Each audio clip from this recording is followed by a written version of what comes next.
Oi, oi, Doc, aqui quem fala é o Will, e nessa aula a gente vai estudar sobre a sinalização celular. Mas antes de começar a aula, Doc, dá uma pausa no vídeo e tenta resolver essa questão que está falando algumas afirmações sobre as proteínas G, receptores, formas de sinalização, conteúdo extremamente da biologia celular e que é muito importante para toda a medicina. Bora falar sobre a comunicação celular.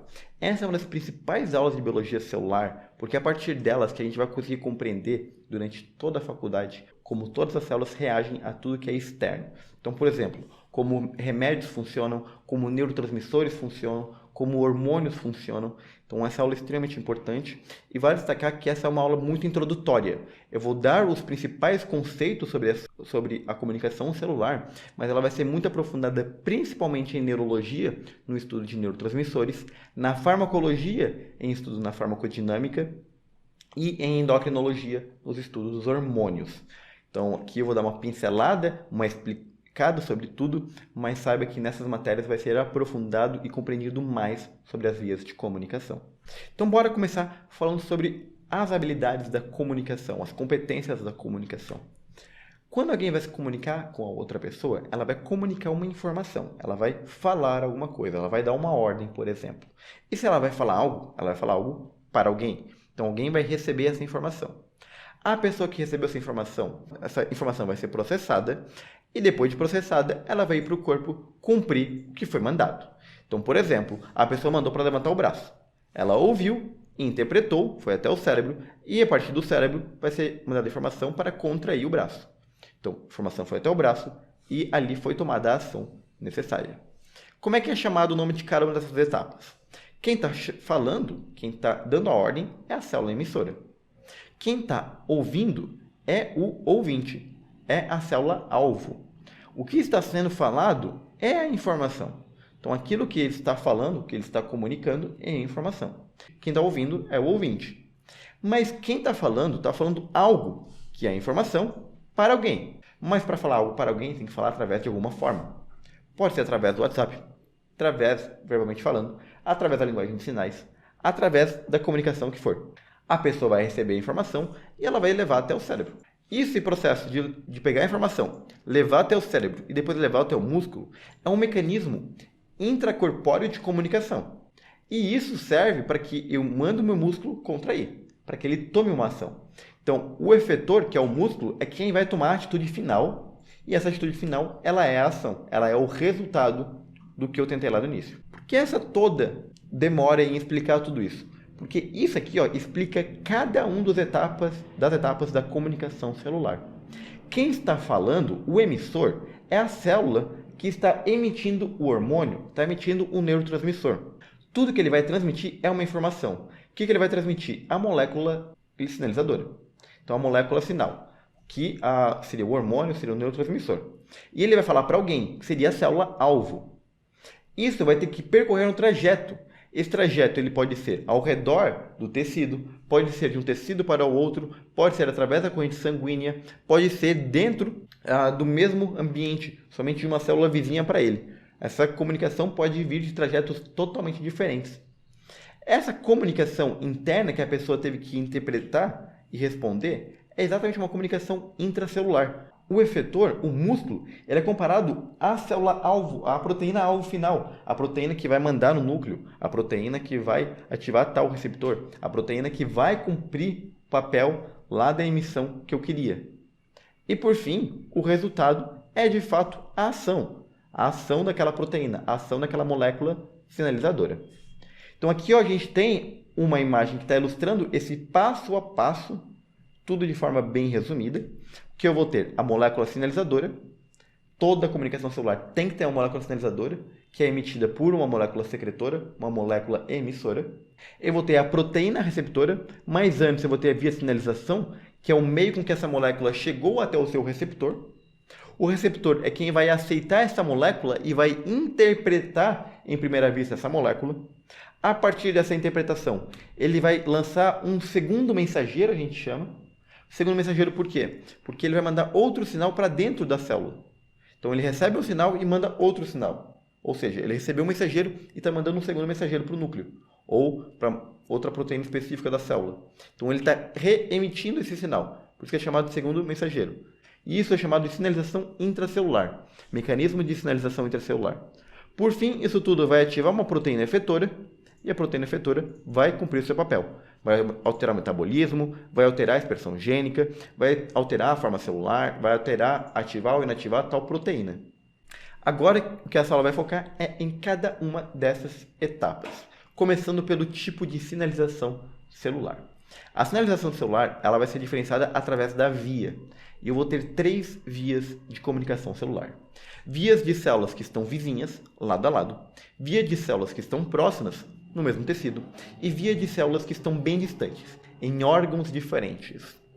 No lado a lado, eu tenho 2 tipos de comunicação.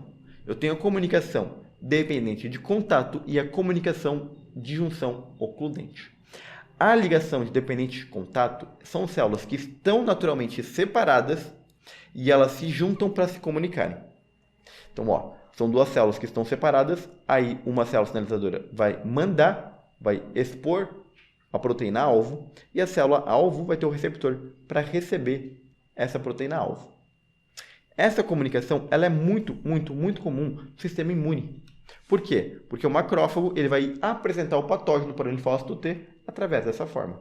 Já em junção ocludente, são 2 células que já estão naturalmente juntas e elas têm um canal entre elas.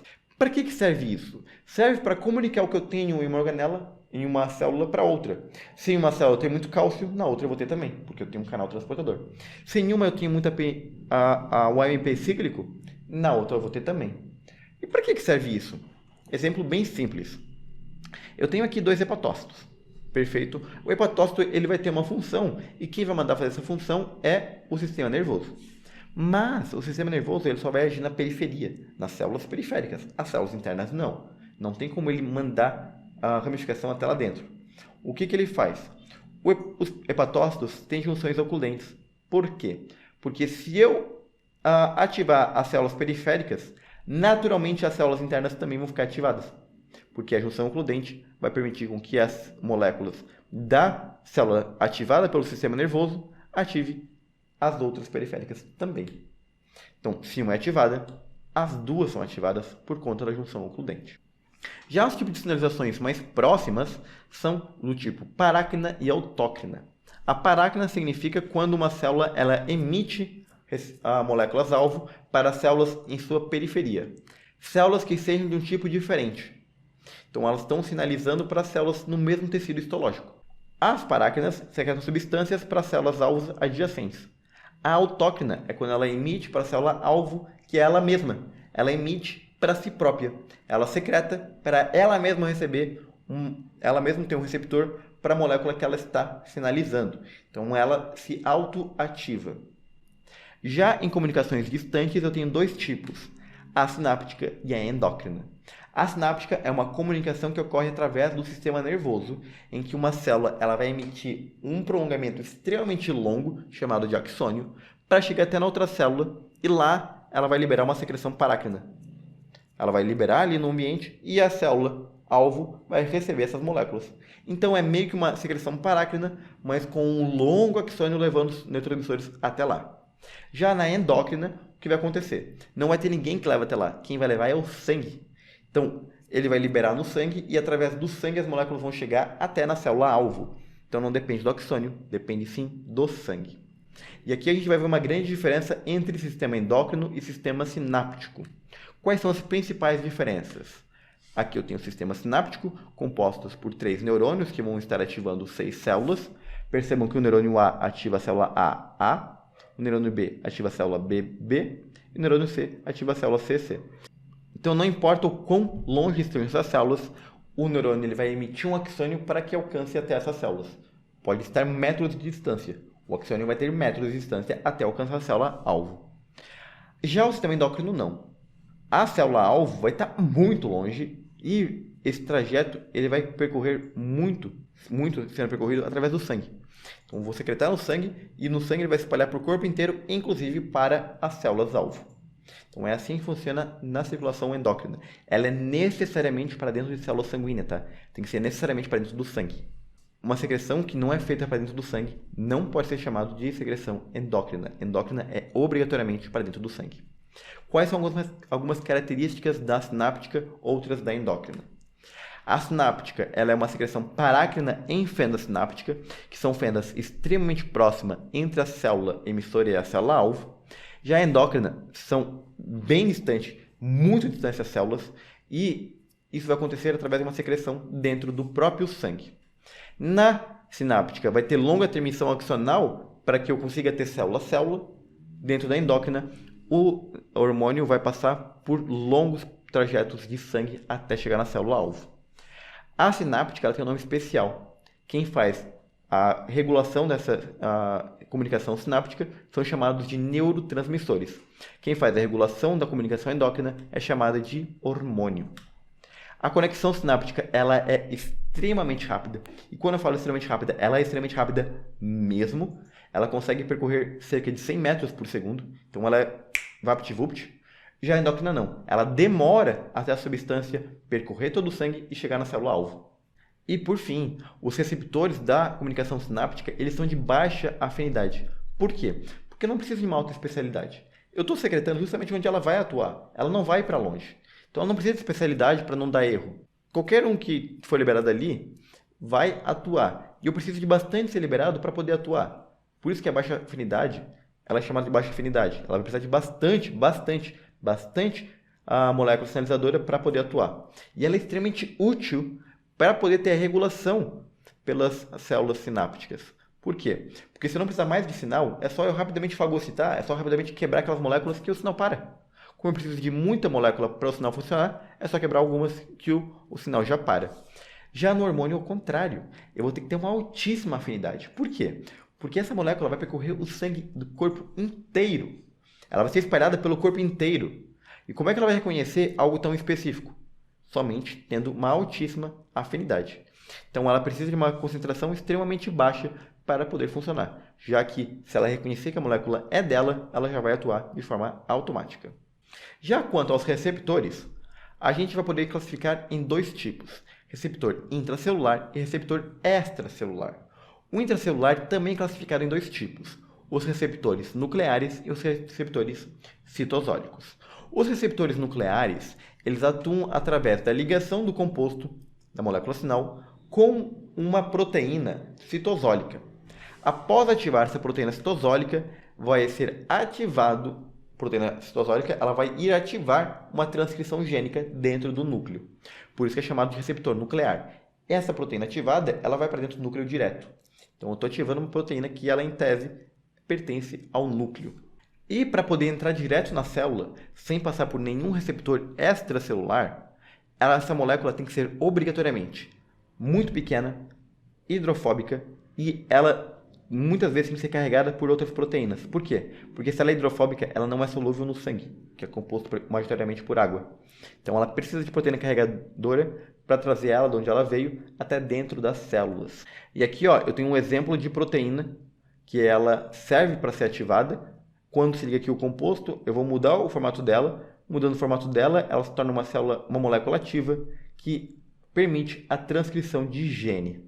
Quais são os principais hormônios relacionados com essa comunicação? São hormônios esteroidais, cortisol e vitamina D, os esteroides sexuais, testosterona, progestágenos e estrogênio, hormônios tiroidianos e retinoides. E uma coisa que vale destacar dessas proteínas é que esses receptores nucleares, uma vez que eles ativam um gene, eles tendem a inibir esse próprio gene com essa substância e essa substância também tende a ativar outros genes. Então, meio que existe uma resposta secundária a receptores nucleares. Grande parte deles tem essa resposta. Já os receptores intracelulares mais citosólicos, eles não atuam em moléculas que vão agir lá no núcleo, mas sim em moléculas que vão alterar a estrutura da célula de alguma forma. O principal composto é o NO, o óxido nítrico. E para que serve o óxido nítrico? O óxido nítrico serve para o seguinte: o nervo ele vai induzir uma célula a aumentar de tamanho. Então, ele pode fazer isso através da liberação de óxido nítrico. E como é que funciona esse mecanismo de nervo ativar o vaso e ele aumentar de tamanho? O nervo ele vai ativar as células endoteliais com a sinapse, ele vai levar a informação até a célula endotelial e a célula endotelial ela vai produzir óxido nítrico. O que o óxido nítrico faz? Ele naturalmente ele por ser muito hidrofóbico e muito pequeno, ele entra através da membrana plasmática e atua dentro de células adjacentes. Quem está adjacente ao vaso sanguíneo? As células musculares desse vaso sanguíneo. E qual que é a função dele? Relaxar o músculo liso dessas células. Então percebam que o óxido nítrico, ao entrar dentro da célula, ele já vai atuar em receptor citosólico, que é responsável pelo relaxamento dessas moléculas. Isso sem alterar em nada a transcrição gênica. Então, bora falar dos receptores extracelulares. Eles são localizados para fora da célula e eles são principalmente de 3 tipos. Receptor associado à proteína G, a enzimas e a canal iônico. Vamos começar pelo receptor associado à proteína G. O receptor associado à proteína G, ele vai funcionar através do seguinte motivo. Vai vir a molécula sinal, vai ativar o receptor ativa a proteína G. A proteína G é uma simples proteína que ela vai converter o GDP em GTP e assim ficar ativada, e ela vai ativar outras proteínas, como por exemplo aqui, a adenilciclase. A adenilciclase ela vai produzir o AMP cíclico, que é um segundo mensageiro que faz toda a sinalização intracelular. Não é importante vocês decorarem nessa aula quais são cada compostos, mas sim compreender como é que funciona o sistema. O receptor ele é ativado pela molécula sinal e ao ser ativado pela molécula sinal, ele vai ativar uma sinalização intracelular. A proteína GS atua através da ativação da adenilciclase, que ativa o AMP cíclico. A proteína GQ ativa o PLCB, que é essa proteína aqui, a proteína quinase C do tipo beta, que vai ativar diversos outros compostos. Precisa decorar eles? Não. O principal é decorar, entender o mecanismo e não decorar cada um. O que é importante aqui é realmente as vias de ativação. Já outro tipo de receptor são os receptores do tipo enzima. Ao serem ativados pela molécula sinal, eles vão atuar como literalmente enzimas. Eles vão ativar outras proteínas ou vão inibir outras proteínas intracelulares e através disso eles vão atuar através de diversas cascatas de ativação. Essas cascatas a gente vai ver mais ao final da aula, que eu vou explicar como é que elas funcionam. O que é importante aqui é só realmente que elas são proteínas enzimáticas. Ao serem ativadas, elas vão acabar metabolizando outras proteínas intracelulares. O maior exemplo disso é o receptor associado à tirosina quinase. Tem outros, mas esse é um dos mais comentados e um dos mais cobrados. Já quando esse receptor está associado a um canal iônico, o que ele vai fazer, na realidade, é simplesmente abrir esse canal. Ao abrir esse canal, ele vai permitir que ali se passe um íon, justamente por isso que se chama canal iônico. Então, ele vai atuar bem como foi comentado lá na aula de membrana celular, em que é falado de proteínas associadas à membrana. Então, ele simplesmente vai ativar esse canal vai se abrir e vai permitir com que se passe o íon. Passando o íon, vai permitir com que se despolarize a célula, que se concentre cálcio ou que esse cálcio seja diluído na célula. Ele vai permitir com que passe algum íon que vai ter alguma função dentro ou fora da célula. Então aqui tem uma imagem apresentando esse mecanismo da ativação desse receptor. E outra coisa extremamente importante que pode ser cobrada também são nomes sinônimos desses receptores aqui. Quais são os nomes sinônimos? Principalmente para neurotransmissor. O receptor associado à proteína G ele pode ser chamado de receptor metabotrópico. Os associados a canais iônicos podem ser chamados de receptores ionotrópicos. Ainda mais aprofundados, os receptores de acetilcolina do tipo metabotrópico pode ser chamado de receptor colinérgico muscarínico. Então, o receptor colinérgico muscarínico, ele reage à acetilcolina e ele tem uma função de alterar o metabolismo. Por isso que o nome é metabotrópico. Ele altera diversas vias de sinalização dentro da célula. Já o receptor ionotrópico não. Ele apenas altera os íons e por isso que ele tem esse nome ionotrópico. Outro nome sinônimo, específico para acetilcolina, é receptor colinérgico nicotínico. Então, o receptor colinérgico ionotrópico ou receptor colinérgico nicotínico são sinônimos que podem ser cobrados sobre esse assunto.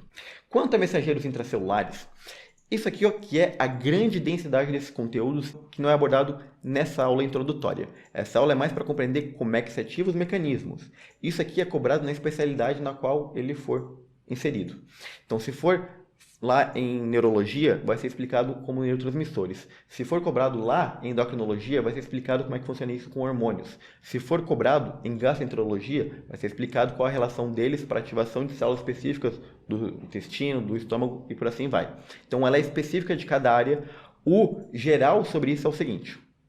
A partir de que um receptor ele é ativado, ele vai ativar dentro da célula um mecanismo específico de proteínas. Ele vai fazer isso através de um receptor metabotrópico, em que ele vai emitir algum segundo mensageiro, e esse segundo mensageiro vai fazer uma cascata de ativação, que seria o seguinte: eu vou ativar essa célula, vou ativar o receptor A. O A ativa o B ativa o C ativa o D ativa o E que vai cumprir o papel que ele deve fazer. Por exemplo, ativar um gene específico, abrir uma proteína, quebrar tal substância. Então vai ter uma cascata de sinalização. Outro tipo específico são aqueles associados aos íons. O íon ele não vai alterar uma proteína em específico, ele vai desencadear algum fator associado àquele íon. Por exemplo, o cálcio dentro da célula ativa uma proteína específica que é a calmodulina. Então ele vai ter a própria via de ativação. Não vai ser uma cascata igual os outros metabotrópicos são. Mas ele também tem algumas poucas proteínas em bem menor quantidade, mas também tem em receptores ionotrópicos. Termos fundamentais para essa aula que vocês precisam compreender são o que é uma fosforilação e o que é desfosforilar. Fosforilar significa colocar fósforo. O fósforo está muito relacionado com energia. Então, sempre que eu coloco fósforo, eu estou acrescentando energia. Eu estou transformando o ADP em ATP. Eu estou transformando o GDP em GTP. Então, fosforilando, eu estou não necessariamente ativando. Eu só estou colocando um fósforo ali. Colocar esse fósforo pode fazer com que a molécula ela atue mais ou atue menos. Em que ela se ativa ou que ela se iniba. Em que ela faça algo ou que ela não faça algo. A desfosforilar é o contrário. Então, quinase é eu tirar o fósforo.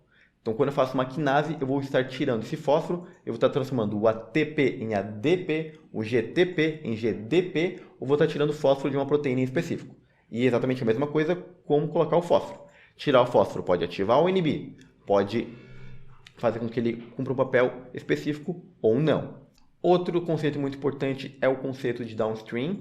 Esse não é tão cobrado, ele se remete mais a que existem muitas vias que elas afunilam para que uma única via só seja ativada.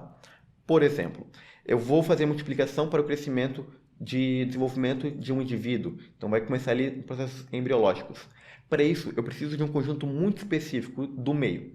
Preciso ter íons específicos, receptores específicos, sinais específicos, condições específicas.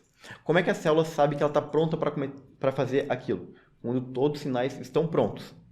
Isso se chama o downstream. Vai ter um receptor que ele vai identificar A está pronto, B está pronto, C está pronto, D está pronto, agora vai. Então, quando eu tenho todas as vias concomitantemente ativadas, é um chamado de sinal de downstream, em que pode ser ativado a via finalizadora. Por final, tem os feedbacks positivos e negativos. Feedback positivo é que quando a via ela é ativada, o produto dela vai aumentar a ativação da própria via. Então, por exemplo, eu vou produzir aqui um composto e esse composto, ao ser produzido, ele vai acelerar a produção desse composto, que vai acelerar a produção desse composto, que vai acelerar a produção desse composto. Ou seja, a própria produção, a própria reação que vai estar ocorrendo, ela vai cada vez se intensificar mais, porque mais composto vai estar sendo produzido. O contrário é o feedback negativo. Quanto mais composto vai sendo produzido, menos a via vai sendo ativada, menos ela vai ser retroalimentada, então menos eu vou produzir desse composto. E por fim, a ativação de regulação dos receptores. Como é que esse receptor ele vai atuar? Ele vai sempre atuar da mesma forma? Não. Ele pode mudar a sua atuação. Pode ser que uma vez ele ativado, eu não preciso mais dele. Pode ser que uma vez ativado, eu preciso que ele aumente. Pode ser que uma vez ativado, eu preciso que ele tenha um tempo de descanso e depois volte a ser ativado. Como é que eu faço isso? São inúmeras as formas com que uma célula tem. Quais são as principais formas de fazer isso? Eu ativei o receptor e eu quero que eu fique em um tempo sem poder ativar ele. Eu posso absorver ele em uma endocitose e deixar dentro da célula. Eu posso absorver ele e degradar ele. Então eu vou ter que produzir mais receptor para ele poder voltar para fora. Eu posso ter uma proteína que iniba esse receptor. Então uma vez que ele é ativado, ele vai produzir uma proteína que vai inibir ele. E por fim, pode faltar o segundo mensageiro. Então, por exemplo, eu ativei o receptor, esse receptor vai ativar um segundo mensageiro, e o segundo mensageiro ele vai ser produzido em uma quantidade específica. Se ele acabar por estar esgotado, não vai ter mais como esse receptor atuar, não vai ter mais quem mande o sinal para dentro da célula, e assim a via ela fica estagnada por um momento. Então essas são as principais vias de como interromper o processo de sinalização para dentro da célula. Aqui tem um resumo das principais vias. Como eu disse, não é necessário decorar isso nesse momento. Nesse momento é só para compreender o básico de tudo, deixei mais por quesito de curiosidade. E para terminar a aula, o que todas essas vias de sinalização elas querem é sinalizar algo, por isso que elas são umas vias de sinalização. Como é que esse efeito ele acontece? Esse efeito ele vai acontecer através de uma alteração de algo da célula. Esse algo pode ser duas coisas diferentes. Pode ser o gene ou pode ser as proteínas.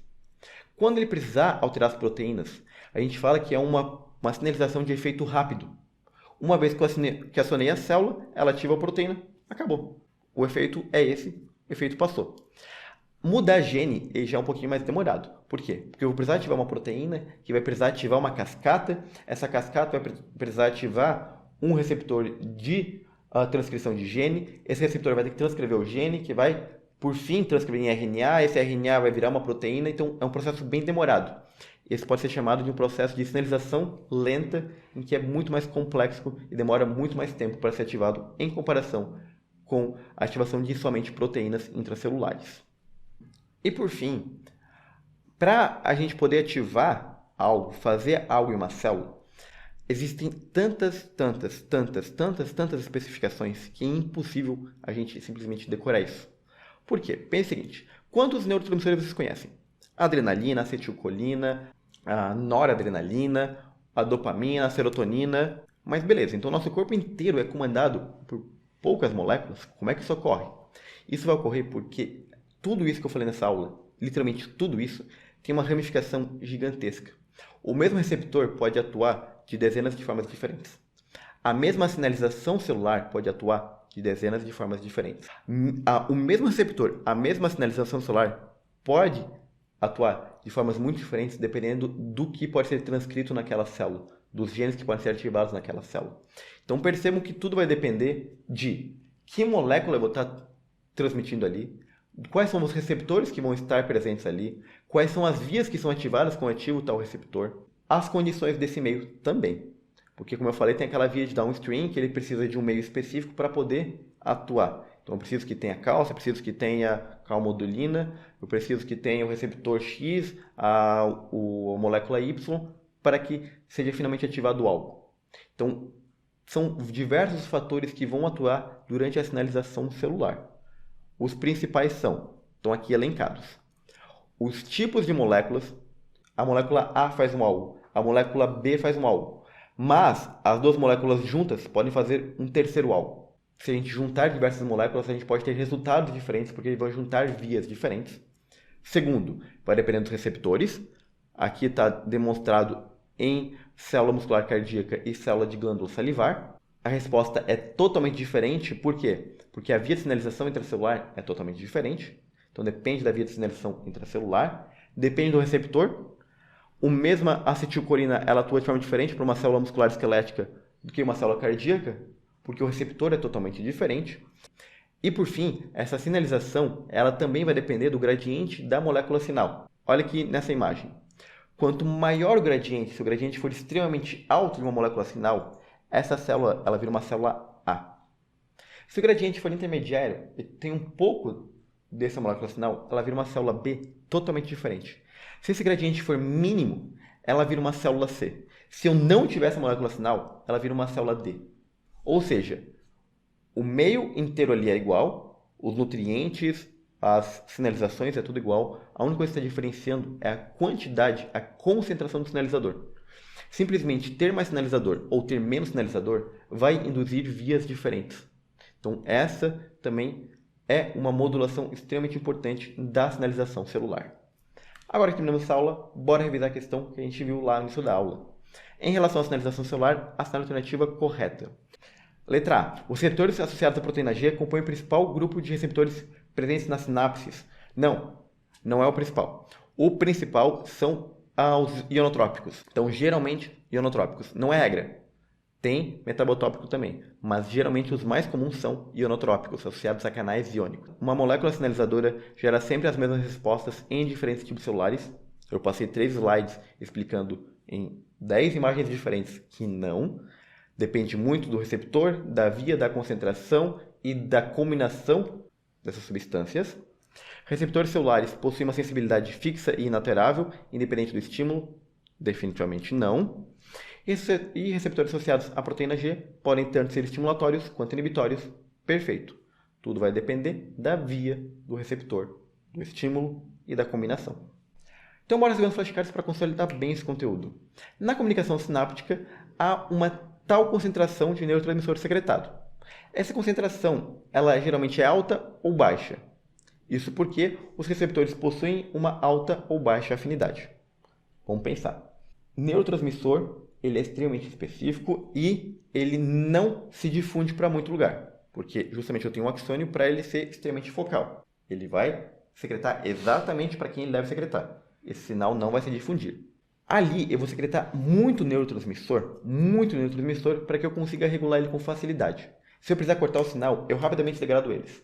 Se eu precisar aumentar o sinal, eu só aumento a concentração, ou aumento a concentração de receptor.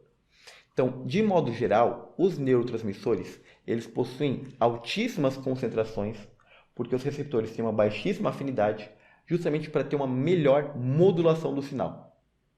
Então, alta concentração, por quê? É só quebrar um pouquinho que a concentração cai e ele deixa de atuar, se eu assim o precisar. E essa característica do receptor, de precisar de muita concentração para ser ativado, é baixa afinidade. Quanto maior a afinidade, menor concentração para poder ser atuante. Receptores do tipo metabotrópico são do tipo G, enzima ou canal iônico. Metabotrópico, vamos pensar, eles alteram o metabolismo. Metabolismo significa um monte de vias aleatórias. Então, metabolismo, proteína G. Proteína G, quem vai alterar, através de segundo mensageiros, todo o mecanismo de ativação dentro da célula.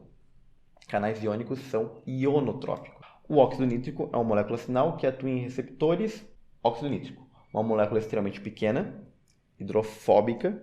Atua em receptor de membrana? Não, porque ele é muito pequeno, ele entra por dentro da membrana plasmática. Ele vai atuar dentro da célula. Então, ele é um receptor intracelular. Nuclear ou citosólico? O óxido nítrico é um receptor do tipo citosólico. Ele não altera a transcrição gênica. Ele vai alterar o mecanismo das proteínas que já estão dentro da célula. E esse é o resumo da aula. As vias de sinalização, elas são diversas, depende da distância da comunicação. Se estão juntas, é dependente de contato ou junção ocludente. Se elas estão perto, no mesmo tecido, pode ser do tipo parácrina ou autócrina. Se elas estão extremamente longe, pode ser do tipo endócrina ou sináptica. Os receptores são do tipo intra ou extracelulares. Intracelular é nuclear ou citosólico. Os extras são de membrana, que são aqueles três principais. Associado à proteína G, associado à enzima e associado a canal iônico. A sinalização intracelular ela depende de diversos fatores, como a concentração, as vias, o receptor ativado. Os efeitos de sinalização vai depender de tudo isso e, por fim, a sinalização ela vai acontecer alterando o gene ou alterando as proteínas que já estão dentro da célula. E essas são as referências utilizadas na aula.